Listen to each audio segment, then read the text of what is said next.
আল্লাহ রাব্বুল ইজ্জতের দরবারে অসংখ্য শুকরিয়া ও সুজুদ যে রব্বে কায়নাত আমাদের সকলকে ঈদুল আযহা পরবর্তী জুমার নামাজ আদায়ের লক্ষ্যে মসজিদে আসবার বসবার ও দ্বীনি কিছু আলোচনা করবার ও শুনবার তৌফিক দান করেছেন। সকলেই দিল থেকে কালিমাতুশ শুকর আদায় করি আলহামদুলিল্লাহ। আল্লাহ সুবহানাহু ওয়া তাআলার বড় ইহসান আর করম যে রব্বুল আলামিন আমাদেরকে বড় দয়া করে আল্লাহ তাআলা ইবাদতের তৌফিক দান করেছেন। আলহামদুলিল্লাহ। একটা মৌলিক কথা সবসময় আমাদের জেনে রাখতে হবে,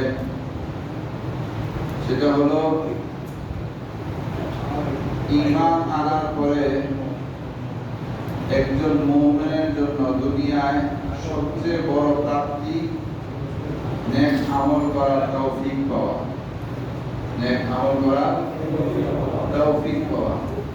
ঈমান আনার পরে একজন মুমিনের সবচেয়ে বড় প্রাপ্তি ঈমান আনার পরে নেক আমলের তৌফিক পাওয়া। আর একজন মুমিনের সবচেয়ে বড় ব্যর্থতা ঈমান আনার পরে নেক আমলের তৌফিক না পাওয়া। ঈমান আনার পরে নেক আমলের তৌফিক না পাওয়া।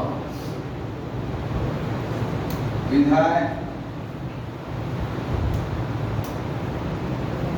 আমরা যখন কোন নেক আমলের তৌফিক পাবো সেটাকে লুফে নেওয়ার চেষ্টা করব, আর যখন গুনাহের পরিবেশ সামনে আসে এর থেকে আমরা দূরে থাকবার চেষ্টা করব ইনশাআল্লাহ। লাভ কি? লাভ হলো মুমিন যখন নেক আমল করে তখন প্রতিটা নেক আমলের মাধ্যমে সে আল্লাহ তাআলার নৈকট্য অর্জন করতে থাকে। আর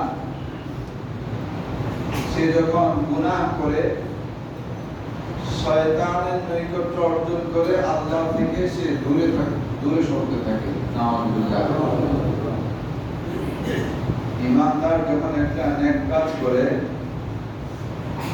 তখন তার উপর শয়তান লাগান্বিত হয় এবং সে আল্লাহ তাআলার নৈকট্য অর্জন করতে থাকে।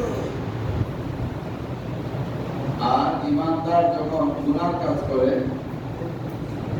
তখন সে আল্লাহ তাআলার রহমত থেকে দূরে চলে যায় এবং শয়তানের খুব কাছের লোক হয়ে যায়। শয়তানের খুব কি হয়ে যায়? কাছের লোক হয়ে যায়। রব্বুল আলামিন যুগে যুগে আম্বিয়া কেরাম আলাইহিস সালাতু ওয়াস সালামের মাধ্যমে ঈমানদারদেরকে আল্লাহ তাআলার নৈকট্য অর্জনের জন্য রহনুমাই করেছেন, পথ দেখিয়েছেন। আর শয়তানের পথ কোনটা সেটাও বলে দিয়েছেন। এই বিষয়ে সুস্পষ্ট নবী আলাইহিস সালাতু ওয়াস সালাম হাদিস শরীফে সুস্পষ্ট বর্ণনা পাওয়া যায়, যখন কোন মুমিন একটা গুনাহ করে তার অন্তরে একটা কালো দাগ পড়ে যায়। তার অন্তরে একটা কি পড়ে যায়? কালো দাগ পড়ে যায়। যখন সে তাওবা করে এবং তাওবা পরবর্তী আরেকটা নেক আমল করে ওই কালো দাগটা মুছে যায়। কালো দাগটা কি হয়ে যায়? মুছে যায়। অন্তরটা অতটুকু পরিষ্কার হয়ে যায়। এমনি ভাবে সে যখন আরেকটা গুনাহ করতে থাকে অন্তরে আরেকটা কালো দাগ পড়ে। যদি তাওবা এবং তাওবা পরবর্তী নেক আমল না পাওয়া যায় তাহলে তার স্বচ্ছ একটা হৃদয়ে, স্বচ্ছ একটা অন্তরের মধ্যে দুইটা কালো দাগ পড়ে গেল। কয়টা কালো দাগ পড়লো? দুইটা কালো দাগ পড়লো। এভাবে হইতে হইতে হাত্তা ইয়াকুনু কালবাইন, তখন অন্তরের দুই অবস্থা হয়। এভাবে চলতে চলতে অন্তরের কয় অবস্থা হয়? দুই অবস্থা হয়। এক অবস্থা হলো যারা গুনায় লিপ্ত থাকে, গুনাহ করতে থাকে, গুনাহ করতে থাকে, গুনাহ করতে থাকে, হইতে হইতে পুরা হৃদয়টা হাত্তা ইয়াকুনু সাউদা, পুরা অন্তরটা কালো হয়ে যায়। পুরা অন্তরটা কি হয়ে যায়? কালো হয়ে যায়। আবার নেক কাজ যারা, ওরা যখন এক একটা মুমিন যখন এক একটা নেক কাজ করতে থাকে, তার অন্তরটা পরিষ্কার হতে থাকে। হাত্তা ইয়াকুনু বাইদা, হতে হতে তার অন্তরটা একেবারে স্বচ্ছ হয়ে যায়, পরিষ্কার হয়ে যায়। এবার আপনাদের কাছে প্রশ্ন, একটা পরিষ্কার আয়না বাজার থেকে কিনে আনার পরে এটার উপরে লাল রং করা হয়েছে, লাল রং। কি করা হয়েছে? উপর থেকে নিচ পর্যন্ত, ডান থেকে বাম পর্যন্ত লাল রং করা হয়েছে একটু করে, আজকে একটা, কালকে একটা, পরশু একটা, এভাবে। মাসখানেক পরে এই আয়না চেহারা দেখার উপযোগী থাকে না? আয়নায় তো চেহারা দেখা যায় না, বরং আয়নার সামনে গেলে নিজেকে লাল দেখা যায়। কি দেখা যায়? কি দেখা যায়? এই জন্য একটা সূত্র হলো, পাপিষ্ঠ মানুষরা, পাপিষ্ঠরা দুনিয়ার সবাইকে তাদের মতো পাপিষ্ঠই মনে করে। পাপিষ্ঠরা দুনিয়ার সবাইকে তাদের মতো পাপিষ্ঠই মনে করে। আর নেককার মানুষ স্বচ্ছ আয়না, সেখানে যেই কেউ তার পরিচিত অপরিচিত, শিক্ষিত অশিক্ষিত, যেই কেউ দ্বারা ওই স্বচ্ছ আয়না তাকে আসল রূপটা তাকে দেখায় দেয়। কথা ঠিক কিনা? ঠিক মুমিনের অন্তর এরকম। কারণ অন্তর যদি খারাপ হয়ে যায়, সে সবাইকে খারাপ মনে করতে থাকে, কারো ব্যাপারে তার আস্থা হয় না, কারো ব্যাপারে তার কি হয় না? আস্থা হয় না। কারণ নিজের ব্যাপারে নিজের আস্থা নেই। কি বলেন? নিজের ব্যাপারে নিজের আস্থা নাই, বিধায় কারো উপরে আস্থা হয় না। কারো ব্যাপারে যদি একবারে কাবা শরীফের ইমাম সাহেবের প্রশংসা করা হয়, বলবে না, দুই নম্বরই না করে তিন নম্বর বলতে না, এত বড় বড় আলেম কোনো না কোনো একটা মন্তব্য করবে। তার ভাইয়ের ব্যাপারে যদি বলা হয়, আপনার ভাইটা এত ভালো, আপনার ভাই এত ভালো, এত ভালো, এত ভালো, হয়তো ভালো হওয়ার কথা না, আমরা এক মায়ের দুই ভাই। হ্যাঁ, আমি যেহেতু ভালো না, তাহলে সেও কিনা ভালো না। এইটা মানুষের একটা স্বভাবজাত আদত। আমাদের উস্তাদ একটা গল্প বলেছিলেন, এক পাঠান তার বাড়িতে চোর ঢুকেছে। কি ঢুকেছে? স্বাভাবিকভাবে পাকিস্তানিদের মধ্যে পাঠান যারা, ওরা শরীর স্বাস্থ্য বড়, গায়ে শক্তিও বেশি, কিন্তু বুদ্ধি কম। কি কম? বুদ্ধি কম। ওই পাঠানের ঘরে আরেক পাঠান চোর ঢুকছে। মালিকও পাঠান, চোর পাঠান। ঢুকার পরে ওই পাঠানকে ধরছে, ধইরা পাঠানের পায়ে বাঁধছে, রশি এক মাথা, আরেক মাথা বাঁধছে তার খাটের পায়ে। বুঝছেন? চোরের বাঁধছে কোথায়? এক পায়ে বাঁধছে রশির এক মাথা, আরেক মাথা কোথায়? খাটের পায়ে। বাইরে হইয়া পুলিশ স্টেশনে গেছে। কে বলতেছে চোর ধরছি, কোথায়? ঘরে। ঘরে মানে তুমি এখানে চোর ঘরে থাকবে? বাইরে আসছিল থাকার কথা। কিভাবে বাঁধছ? হাত পিছনে দিয়ে বাঁধছ? না, ওর পায়ে বাঁধছি আর ঘাটে বাঁধছি, ওর পায়ে বাঁধছি আর ঘাটে বাঁধছি। পুলিশ বলতেছে আরে বোকা, ওর পায়ে বাঁধছ, তা হাতে এটা খুলে চলে দেব। পাঠান বলতেছে আসলে কিরকম? হ্যাঁ, খামা কামড়ে গিয়ে ওরে পাবো না, না চলে পাবে। না পাবো না, চোরের তুমি হাতে বাঁধতা, তারপরে পায়ে বেঁচে একটা পুস্তক দেওয়া আছে, আমার আমরা কষ্ট করে যাবো, গাড়ি তেল ঘুরাবে, না পাবেন, আমি নিশ্চিত পাবেন। তো কিভাবে পাবো? যেই যারে ধরছি সেও পাঠান, যারে ধরছি सेव पठान, वो भी पठान है। मेरे दिमाग में नहीं आया, उसके दिमाग में भी नहीं आएगा। মানে ওর পা বাঁধলে ওর হাত দিয়ে যে খুলে চলে যাবে, আমার দিমাগে যেহেতু আসে না, ওই পাঠানটার দিমাগে আসে না, ওই পাঠানটার দিমাগে আসে না। পুলিশ গিয়ে দেখলে এরকম দান হয়েছে কি, পুলিশ গিয়ে দেখলো চোখ কি করতেছে, দাঁড়ায় আছে। हाँ ठीक है, और तुम्हें पाठानो सेও পাঠানো, তোমার দিমাগে যেমন আসে না তার দিমাগেও আসবে না। এটা একটা স্বাভাবিক নিয়ম, যে যাকে যেমন মনে করে অন্যদেরকে এমনই মনে করে, আর তার ক্যাটাগরির যারা তারা এরকমই মনে। যদিও কাল্পনিক একটা কথা যে এক চোর রাতের গভীরে পুকুরের ওই মাথায় হাত পা ধুয়ে গেছে, আরেক মাথায় একজন তাহাজ্জুদ গুজার ওযু করতে গেছে, তো তাহাজ্জুদ গুজার মনে করতেছে এলাকায় যা আমি একাই তাহাজ্জুদ গুজার ছিলাম, এখন বাড়ি চলেছে, আলহামদুলিল্লাহ। কি আর চোরা কি মনে করতেছিল, ভাবছিলাম যে এলাকায় আমি একটা চোর, এখন কিছু আরেকটা হয়েছে, কি বলে? এই জন্য অন্যদের ব্যাপারে খুব সুধারণা করা, এটা কখন আসবে? যখন আমি আমাকে পরিশুদ্ধ করব। কথা বুঝে আসছে ভাই? যখন আমি আমাকে পরিশুদ্ধ করব, এটা প্রথম ডেসক্রিপশন হলো ইত্তাকিল্লাহ, আল্লাহকে ভয় করো। কাকে ভয় করো? আল্লাহকে ভয় করো। কারণ প্রত্যেকের দিলে যখন আল্লাহর ভয় চলে আসবে, তখন আল্লাহ তাআলার আদেশগুলো মানা তার জন্য সহজ হবে, আল্লাহ তাআলার নিষেধ থেকে বাঁচা তার জন্য সহজ হবে। সে যখন আল্লাহ তাআলার একটা আদেশ মানতে পারবে, তখন তার দিল থেকে শুকরিয়া আসবে। আর যখন আল্লাহ তাআলার কোনো আদেশ তার দ্বারা লঙ্ঘন হয়ে যায়, তখন তার মধ্যে আক্ষেপ আসবে।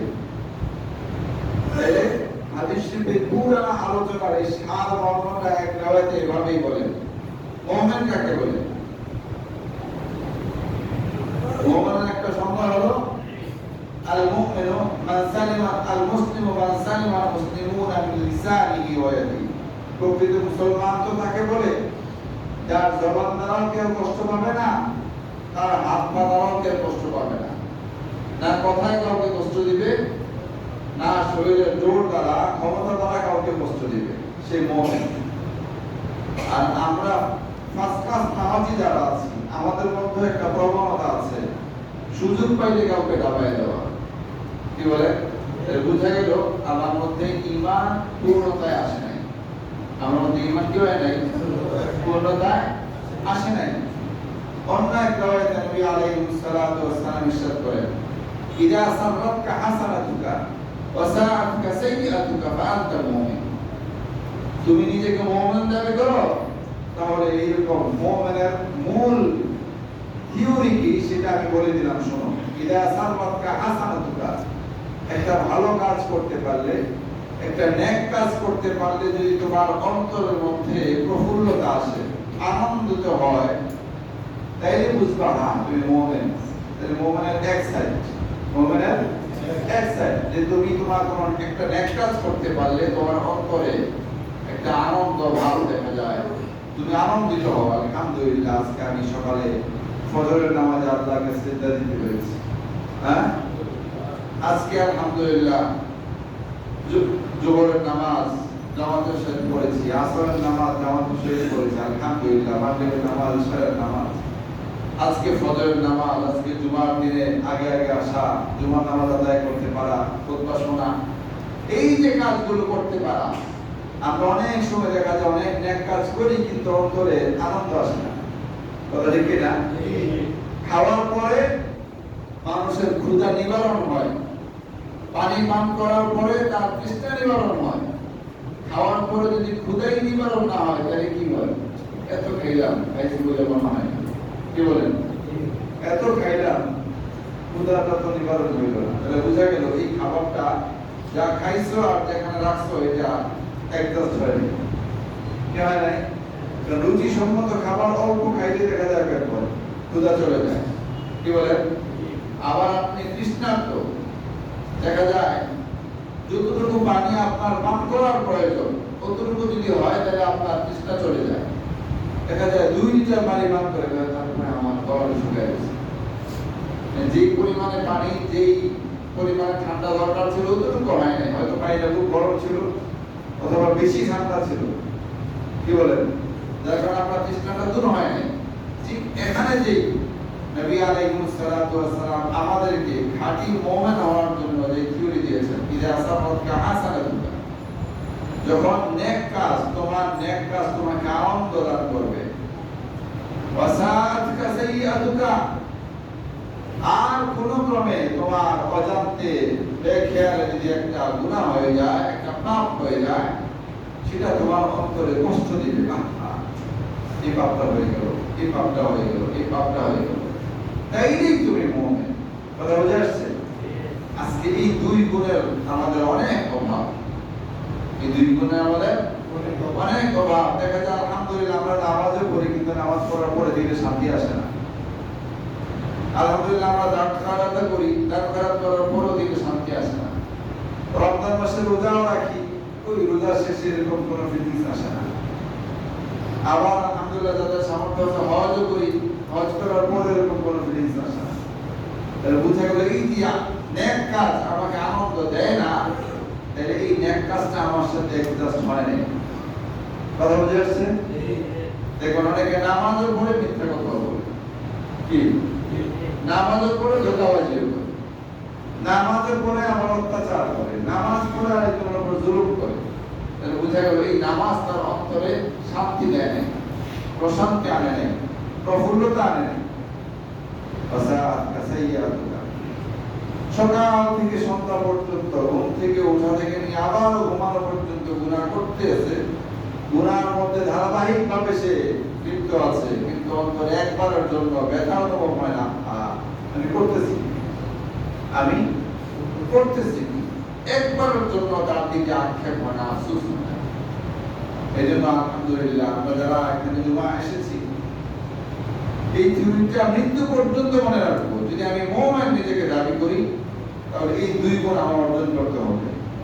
যে আমি যখন নেক কাজ করবো, দেখবো যে নেক কাজের পরে আমার মধ্যে কোনো ভালো কিছু রূহানি শক্তি পাই কিনা, আমার দিলের মধ্যে আনন্দ অনুভব হয় কিনা, আর একটা গুনাহ হয়ে গেছে আমার দিলের মধ্যে অস্থিরতা আসে কিনা। মদিনায় নবী আলাইহিস সালাতু ওয়াস সালামের জমানার ঘটনা, এক সাহাবীরা ওনাদের মাকাম নবীর পরে সমস্ত উম্মতের উপরে সমালোচনার কোনো সুযোগ নেই, তবে ওনাদের কিছু কিছু বিষয় যেখানে আমাদের উম্মতের জন্য শিক্ষা আছে সেটা আলোচনা করা যায়। এক সাহাবী তো গুনার কাজে লিপ্ত হয়ে গেছে, গুনার কাজ সম্পন্ন হওয়ার পরে তার দিলের মধ্যে ওই গুনার আঘাত শুরু হয়ে গেছে।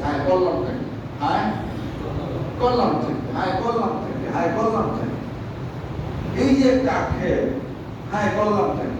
কিভাবে আমি পরিশুদ্ধ হব। নবী আলাইহিস সালাতু ওয়াস সালাম দরবারে রিসালাতে গিয়েছে। কিছু কিছু গুনাহ এমন আছে সাক্ষী ছাড়া ওটা শাস্তি দেওয়া যায় না, সাক্ষী ছাড়া এটাকে কি করা যায় না, শাস্তি দেওয়া যায় না। 3 জন সাক্ষীর প্রয়োজন। তো গিয়ে বলতেছে, ইয়া রাসূলুল্লাহ, আমাকে পবিত্র করুন, আমি তো গুনাহে লিপ্ত হয়ে গিয়েছি, আমাকে পবিত্র করুন, আমি তো গুনাহে লিপ্ত হয়ে গিয়েছি। তো নবী আলাইহিস সালাতু ওয়াস সালাম বললেন, না তুমি এরকম গভীর গুনাহ করো না, হয়তো প্রাথমিক পর্যায়ে করেছো।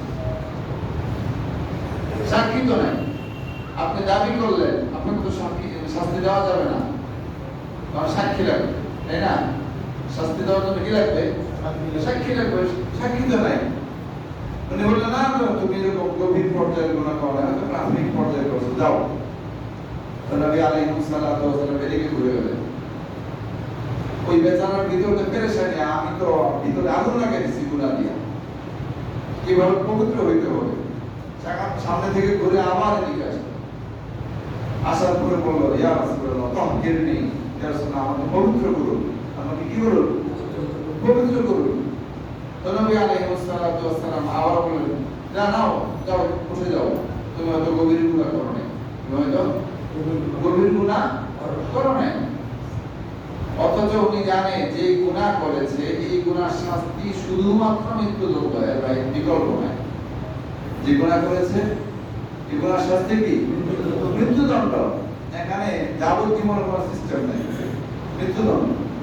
চাই না শুই না এরপরে সামনে, কারণ ওনাদের দিলে ছিল আমার যদি মৃত্যুদণ্ড হয় দুনিয়ার গুনাহ তো আমার শেষ হয়ে গেল, দুনিয়ার গুনাহ তো আমার আখিরাতে আমি আল্লাহ তাআলার কাছে পূত পবিত্র অবস্থায় উঠতে পারলাম। কি বলেন? সেই চিন্তা থেকে আবার এখান থেকে যখন নবী আলাইহিস সালাতু ওয়াস সালাম তাকে সরাই দিলেন, তখন তৃতীয়বার নবী আলাইহিস সালাতু ওয়াস সালাম আবার বাম দিকে ফিরলেন। উনি আবার এদিক থেকে ঘুরে এসে আবার বাম দিকে এসে বললেন ইয়া রাসূলুল্লাহ তাহহিরনি, ইয়া আল্লাহ রাসূলুল্লাহ আমাকে পবিত্র করুন, আমাকে পবিত্র করুন। নবী আলাইহিস সালাতু ওয়াস সালাম বললেন না তুমি এরকম গভীর কিছু করবে, যাও। সে বলল যে আমি অবশ্যই গভীর পর্যায়ে গুনাহটা করেছি, আমি অবশ্যই গভীর পর্যায়ে গুনাহটা করেছি। তখন নবী আলাইহিস সালাতু ওয়াস সালাম সাহাবায়ে কেরামকে ডাকলেন, বললেন তাকে রজম দাও। রজম বলা হয় পাথর নিক্ষেপ করে তাকে মারা হয়। একটা গুনাহ আছে যে গুনাহের শাস্তি হলো একমাত্র পাথর নিক্ষেপ করে মারা। কথা বুঝে আসছে? এরকম গুনাহ করেছে। তাহলে দেখেন সে তিনবার স্বীকারোক্তি, তিন সাক্ষীর স্থলাভিষিক্ত হয়েছে। কথা বুঝে আসছে? সাক্ষী তো নাই, কিন্তু এখানে একবার স্বীকার করেছে, এখানে একবার স্বীকার করেছে, এখানে একবার স্বীকার করেছে। তাহলে তিনবার স্বীকার করা তিনটা সাক্ষী সমান সমান। কথা বুঝে আসছে? এবার তো তাকে শাস্তি দিতে হয়। নবী আলাইহিস সালাতু ওয়াস সালাম সাহাবায়ে কেরামদের ডেকে বললেন যাও তাকে এখান থেকে বের করে নিয়ে যাও, শাস্তি দাও ময়দানে নিয়ে। সাহাবায়ে কেরাম তাকে শাস্তি দিবে, এত বড় গুনাহ করেছে পাপিষ্ঠ। তো বাস প্রত্যেকের মতো করে তাকে পাথর নিক্ষেপ করতেছে। এক পর্যায়ে সে দৌড় দিলে সামনে থেকে একজন সাহাবী আসতেছে, দেখলো যে উটের যেই চোয়াল, গরু জবাই করার পরে যে দাঁত সহ চোয়ালটা থাকে, ওটের চোয়াল তো আরো শক্ত, ওটের চোয়াল দিয়ে এইভাবে দিয়েছে একেবারে মাথার এদিকে লাগিয়া ফিনকি মাইরা রক্তটা যিনি আঘাত করেছে ওনার শরীরে একটু লেগেছে 2-4 ফোঁটা।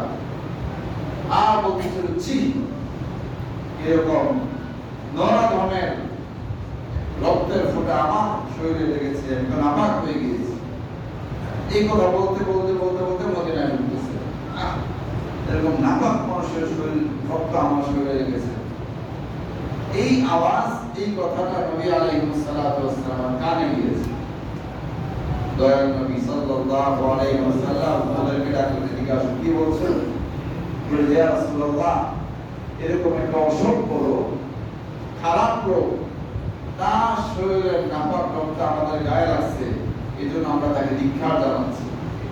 নবী আলাইহিস সালাতু ওয়াস সালাম বললেন দেখো তার গুনাহটা তোমরা দেখলা, তার তওবাটা দেখলা না? খেয়াল করবেন, তার পাপটা দেখলা, কিন্তু সে যে তাওবাটা কি পরিমাণ করেছে এটা দেখা না। তার এক তাওবা যদি পুরা মদিনার সবাইকে বন্টন করে দেওয়া হয় তাহলে এক তাওবা সবার জন্য যথেষ্ট হয়ে যাবে। এই জন্য পাপ হয়ে গেলে অস্থির হতে নাই, আবার শান্ত বসে থাকতে নাই। কথা বুঝে আসছে? পাপ হয়েছে শান্ত বসে আছেন, আপনার মধ্যে ঈমান আছে বুঝেই যায় না। কারণ একটু আগে তো মুমিনের সংজ্ঞা বললাম, ইরা সালাতুকা হাসানাতুকা ওয়া সাআতুকা সাইয়্যাতুকা ফাআনতা মুমিন। তুমি যদি মুমিন হও তাহলে তোমার মধ্যে দুই গুণ তো বাধ্যতামূলক থাকতে হবে। নেক কাজ করতে পারলে তোমার মধ্যে একটা আনন্দ উৎফুল্ল ভাব আসবে, গুনাহ হয়ে গেলে একটা অস্থিরতা চলে আসবে। কখন তওবা করব, কখন তওবা করব, কিভাবে পবিত্র হব। ঠিক সে তার গুনাহ হয়ে যাওয়ার পরে তার মধ্যে যে অস্থিরতা আর ছটফট ভাব ছিল সে দরবারের স্থানতে এসে স্বীকার করেছে, আমি তাকে নিষেধ করেছি যে সে গোপনে তওবা করে ফেলো না, তারপর তার দিলের মধ্যে শান্তি নেই, সে আবারও স্বীকার করেছে, সে আবারও স্বীকার করেছে। অবশ্যই 3 স্বীকারোক্তির ভিত্তিতে তাকে শাস্তি দেওয়া হয়েছে। জানো তার তওবা আল্লাহ কি পরিমাণ কবুল করেছে। এই জন্য ভাই সকলের প্রতি, আমি আমাকেও বলছি, সকলের প্রতি উদারতা আহ্বান যে আমরা নেকের পথে অগ্রসর হওয়ার চেষ্টা করি, কল্যাণের পথে অগ্রসর হওয়ার চেষ্টা করি। কখনো আমার দ্বারা আপনার দ্বারা যদি কোনো গুনাহ সংঘটিত হয়ে যায়, যত দ্রুত সম্ভব তাওবা করার চেষ্টা করব ইনশাআল্লাহ। পারবো ইনশাআল্লাহ। আল্লাহ সুবহানাহু ওয়া তাআলা আমাদের সকলকে তাওবার জিন্দেগি করে ঈমানের সাথে ইসলামের উপর অটল থেকে রব্বুল আলামিনের সান্নিধ্যে যাওয়ার তৌফিক দান করেন। আমিন। সুবহানাল্লাহি ওয়া বিহামদিহি, আশহাদু আল্লা ইলাহা